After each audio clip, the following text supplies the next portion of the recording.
Okay, so I'm here again today to talk to you about the microbiome and ways that you can support it to be healthy. Now, if you haven't heard the word microbiome before, I'm just going to explain it. It's the population of bacteria into your body. When we talk about microbiome, our first thought is going to be the gut, and that's what actually we have most of them for the most part, and where the research has really been focused on. And so the microbiome of the gut has been really related to so many health issues, and it's been found really important in connection to the brain, in connection to heart disease, to literally everything, including how you deal with viral infections. In fact, Dr. Sabine Hazen has been doing the research since 2020, when you know what happened, and found that people that were struggling with the COVID virus, they didn't have the bifidum bacteria into the gut. So gut microbiome is very important. I personally came across it in 2013. So when I actually became vegan, because I was studying at IIN to become a coach, and that's the first time I even heard of the word microbiome. Then I started really studying it and learning about it, because I had IBS for a very long time, over 20 years, and I just felt like I had to really find a solution. And for me, the cause was consistent use of antibiotics as a child, but because my parents just didn't know better, and the doctor was giving me antibiotics every year for a throat infection, and basically really just ruined my gut. And so as I got older, with hormonal changes in particular, I actually became extremely constipated, and then I just had a very bad digestion. I was always bloated, I wasn't feeling well, I wasn't digesting my food, and that really wasn't helped by my eating disorders. So I really had to learn all about it, and it's fantastic what it did for my health. So the microbiome is not just in the gut, however, is also found on our skin, which is why using non-toxic products is such of importance for our well-being, and is found also in our mouth. So our oral microbiome is equally as important for our health as the gut microbiome. So we have gut basically bacteria all over our body, and it's trillions of them. So we have more bacteria than cells into our body. So imagine how we really have to take care of this population. Now, I want to talk about some tips that you can implement. I always talk about the microbiome starting from the mouth anyway, because this is the entry point of our digestive system. So digestive system starts in the mouth and ends in the anus. So it's really, really important to understand that what you put in your mouth and how your mouth functions is super important. And I actually talked about this in the last episode that I recorded, which will be out in September, with my holistic dentist. And we talked about the microbiome of the mouth, and it's so important. And it was such a fascinating episode anyway. So you want to make sure that you're eating a diet that is really full of fresh food. I'm talking raw, and I'm talking fresh and organic. And the reason I say that is, one, fresh means that it's unadulterated, so you get the plant as you're supposed to get it, whether it's fruit or veggie. And also it has all its enzymes, because the heat, of course, while cooking it, will destroy it. Now, of course, we have amylase into our mouth because of our salivary glands, and that's great to just start breaking down everything into our mouth. So we have enzymes in our body, but as we get older, our enzymatic actions does decrease. So eating whole raw food actually helps the enzymatic action work better, which also supports us, not just in our mouth for the enzymes in our mouth, but also for the enzymes that comes from the pancreas to actually digest the fats and proteins through the stomach. So it's a very intense process. And so the more we eat enzymes-rich food, the more we actually help that digestion. And then that means that when the food gets into the gut, for our friend's microbiome to actually basically digest the fiber, because our body cannot digest fiber, but the fiber is the food for the bacteria. So the bacteria are so happy they're getting this beautiful bucket of food that gets into the gut, and woo!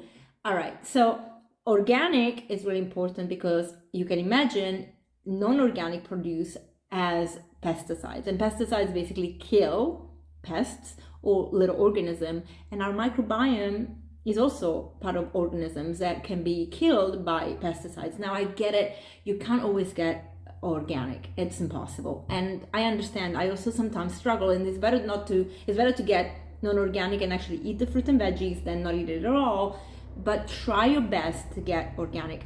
Now, the Environmental Working Group has a beautiful website where you can actually get your Clean 15 and Dirty Dozen and check out what are the fruit and vegetables that you should really get organic, because they have the highest amounts of pesticides versus the ones that, even though they're sprayed or maybe they're not sprayed, have a thicker skin, so you don't have to worry about it. So those are very little tricks that you can use, and I really feel like they can be really helpful.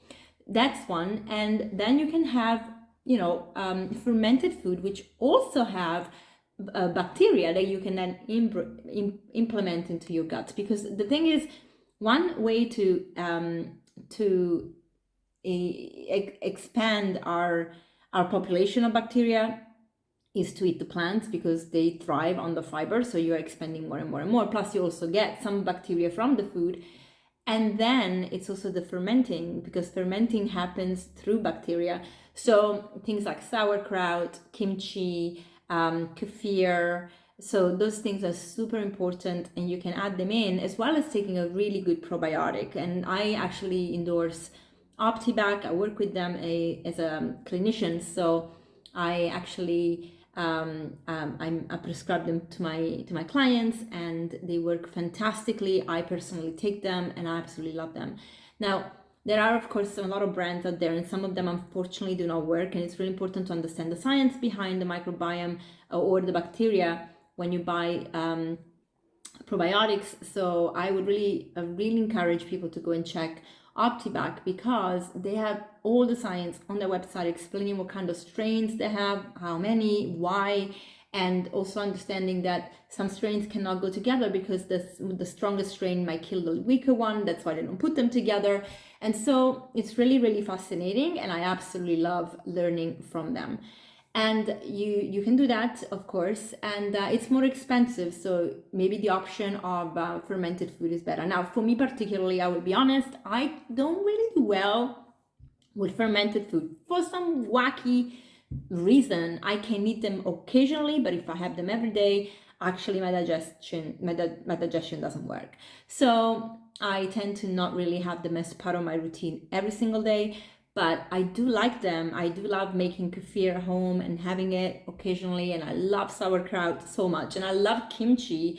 And I just have to really be careful how I eat it. And of course, don't buy it in the store, because especially if it's not in the fridge, the one in the store is going to be actually pasteurized, so no bacteria. So it's really important to get it fresh from the fridge or make it yourself, which honestly, it's easy and cheap as peanuts. So voila, so that's one thing that I really wanted to say you can implement. Then, of course, trying to minimize or eliminate completely junk food, because the junk food actually feeds the wrong kind of bacteria, and you don't want dysbiosis into your gut, which is the unbalance of good and bad guys. So the good bacteria thrives on fresh food, thrives on the fiber. The bad bacteria thrives on sugar and salt and chemicals and whatever you throw in there. And plus, aside from the bad bacteria, something else that can off-put the good bacteria is things like pathogens like worms. Unfortunately, we have them. Just like the animals, if you're deworming your dogs and cats, you gotta deworm yourself too. And I actually have links to Dr. Morse's herbs, and we have amazing herbs. We have the general one, and then the microorganism one, which is really amazing to take. I mean, I love it. So you can deworm from there. So you don't want to feed the worms. You don't want to feed these little suckers that basically just thrive on crappy food and then take over, and then the good bacteria is like, hey. So really being careful with that. Then another thing is food sensitivities. Nobody talks about this, but it's so super important. Now, I know that there is controversy about testing for the IgG and IgE immune responses when it comes to sensitivities to food, but I personally think that could be helpful because they're not very expensive, and it can tell you if something is triggering an immune response, which means you might have to just work out if what you have to eliminate fully, or what you can actually slowly implement, or just have later, or not, or just occasionally. You can do this also with an elimination diet, but of course it's still a guesswork, right? So, and it takes a little bit more effort. But I personally feel that it's really cool to check what's going on into the gut when it comes to what we are sensitive to. And trust me when I say that you can be sensitive to anything. Basically, avocados could be triggering your immune system. Bananas could be triggering your immune system. It doesn't have to be just the top allergens like soy, corn, dairy, eggs. So it's really important to pay attention to what you're putting in your body and how you feel. So I always suggest keeping a food diary and actually writing it down. But of course, if you can do either an elimination diet or test, it is better, and it just takes the guesswork out, and you can just, and what is the worst case scenario is that if something comes up into your IgG or IgE test, you can just think about, okay, how am I reacting to this food when I eat it, and then just figure it out for yourself, because of course they're not accurate, and unfortunately we don't have clinical tests that are really, really mainstream yet, but those things can help. So I feel like, trying to find a good lab, and that's actually the trick, finding a good lab that know what they're doing, because a lot of them don't know what they're doing, and so they, basically you're wasting your money. So those things are very important. Then lifestyle is super important. Of course, it's not just the food, but hydration, movement. So sweating is really important, because again, microbiome in the skin, and also you want to sweat it out. So you want to sweat toxins out. Everything kind of works together. And having those kind of those rituals every day where you're moving your body, you're doing breath work, you're aware of your environment, you spend time outdoors, you are aware of your environment indoors as well. So meaning not using any chemicals that are harsh, because even bleach, like smelling bleach, can actually kill your microbiome, believe it or not. So it's really, really important to understand what's around you and make it accommodating for your little bacteria to thrive on. And then lastly, just pay attention to your poop. What does your poop look like? What does it smell like? What's the color? Look in your toilet bowl. I know it's not a very comfortable subject to talk about, but it's so important. If you don't know what you're crapping, you don't know what's going on inside your gut. I'm sorry to tell you. So a very, very important thing to do. And I really feel that just implementing those things will be super helpful. And as always, if you have more questions, if you want personalized advice and help, just get in touch, and I'll be happy to support. Talk to you soon. Bye.